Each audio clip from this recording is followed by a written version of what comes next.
totoo lang, lahat tayo ay nakakaranas ng temptation na gumawa ng bagay na para lang sa kagustuhan ng tao. Pero sa real talk, okay, ang tunay na sakripisyo hindi nakakabase sa tingin ng tao, kundi lagi sa kalooban ng Lord. Ang ganda lang ng tanong kasi sana makarelate lang kayo ng konti. Ang tanong ko is ganito. Sabi ko, some people justify their wrongdoings because of their pain they went through. Parang, ewan ko lang kung ako lang yun na parang nasaktan kasi ako, kaya parang mananakit din ako ng ibang tao. Kasi parang wala na akong pakiramdam mo. Kasi ako nasaktan nga ako eh. Parang ganun.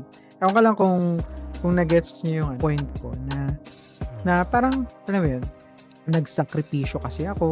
Kaya parang that deed, okay, that pain is also my license to hurt others or maybe to harm others. Kasi nasaktan ko. Parang ganun.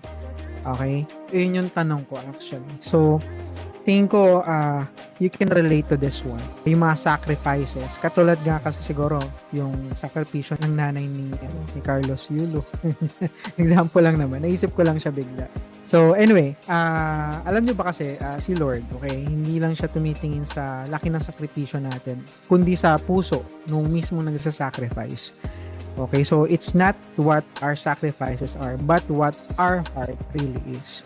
Kasi minsan, hindi nga natin namamalayan na ginagawa natin yung mga bagay-bagay para lang magmukha tayong mabuti sa harap ng ibang tao, okay, para makuha yung kanilang papuri. Parang, uy, ang galing mo naman. Uy, naghirap ka dyan sa mga bagay na yan. Deserve mo yan. Yung mga ganun. But anyway, it is something that giving us a license na naggumawa ng hindi maganda or medyo, siguro magmalaki. Pero tandaan natin, ang tunay na sakripisyo ay galing sa isang puso na tapat at naghahangad na bigyan ng honor si Lord, hindi yung sarili. Kasi syempre, whenever we do something, God enable us, whatever skills we have, whatever life we have right now, it is just God who allowed us to do this. Or, yeah, even the breath that we're taking in and out, even the heart that we beat, those are the things that God allowed. Kasi may mga tao na ni paghinga, hindi nila kaya kaya may machine na ginagamit for them to breathe, right? Pero si Lord, napakabuti sa atin kasi He even allowed us to breathe nang walang makina, di ba? So, normal tayo. So, number 1, let's have this acronym sacrifice. S is suriin ng puso. Ang unang hakbang sa itong sakripisyo ay ang pagsusuri sa ating puso. Ano ba yung motibo natin? Para ba ito sa glory ng Lord or para sa sarili nating kapurihan? So, kapag may ginawa tayo, is it for God's glory or para sa akin? Okay? Yun yung unang step to search our heart. Number 2 is to alalahanin ng Diyos. So, sa bawat sacrifices, let's remember the Lord. Alalahanin natin ng Diyos na hindi nadadala sa labas ng ginagawa natin, kundi sa katapatan ng puso natin. So, God is not really pleased with what we are doing, but what our heart is. So, if you know David, sabi nga, kaya love ng Lord si David kahit nagkamali pa si David actually. So marami siyang mga pagkakamali si David. Baka ang alam niya lang kasi si David and Goliath. Pinatay ni David si Goliath. But David sinned. Okay, may pinapatay siyang tao and so on. And marami siyang ginawang masama. But the end, the Lord still loved him kasi alam ng Lord yung puso ni David. Nagrepent siya sa kasalanan niya.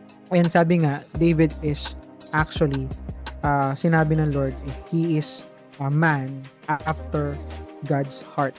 So talagang iba yung puso. So talagang importante yung puso natin, nilalaman ng puso natin kay Lord. Hindi lang yung sacrifices. Kasi baka mamaya, kasi minsan, ewan ko lang kung alam niyo yung word na parang, the end justified the means. Parang ganun.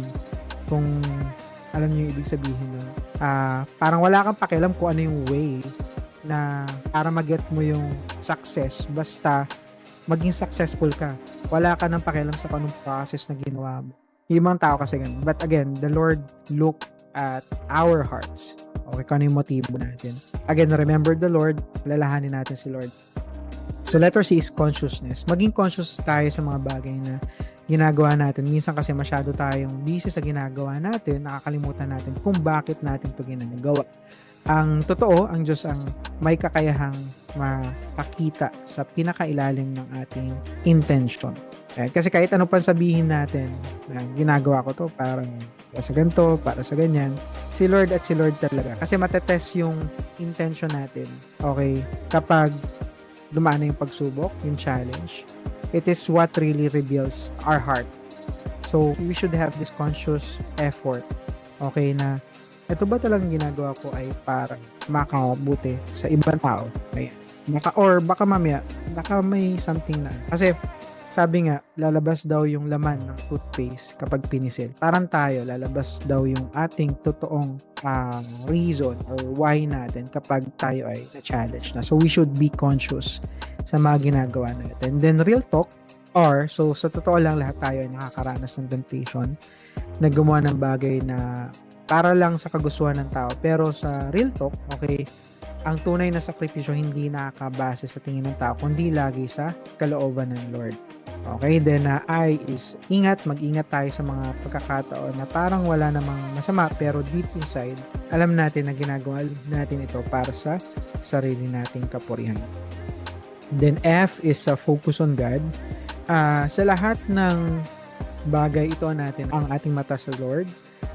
Siya ang tunay na audience ng ating buhay. At kapag siya ang na-focus natin, sigurado ang sakripisyo natin ay magdudulot ng tunay na kaluwalhatian sa Lord. And ibigay natin ang papuri sa Lord. Kung sakaling papurihan tayo ng tao, ibalik natin lagi ang glory sa Lord. Huwag nating hayaan na tayo ang maging sentro ng atensyon. C, check regularly. Palagi natin i-check ang ating puso. Minsan kasi, kahit tayo mismo nadadala tayo ng sariling kasinungalingan, regular na self-check and prayer ang susi dito. Then lastly, letter E, eternal perspective. Sa lahat ng bagay, isipin natin ang eternal na epekto ng ating ginagawa. So, ang ginagawa natin para sa Diyos ay may walang hanggang halaga kumpara sa pansamantalang papuri ng tao. So, conclusion, kapag ang sakripisyo natin ay ginawa para sa Diyos at hindi para sa tao, doon natin mararanasan ng tunay na kagalakan. Hindi natin kailangang ipakita sa iba kung gaano tayo kabanal or kasakripisyal, okay? Dahil alam ng Diyos ang lahat. Ang mas malaga sa Kanya ay ang ating puso. Isang pusong mapagpakumbaba at naglilingkod ng katapatan. So let's strive to live and sacrifice in a way that honors God, not just for show, but for His glory alone.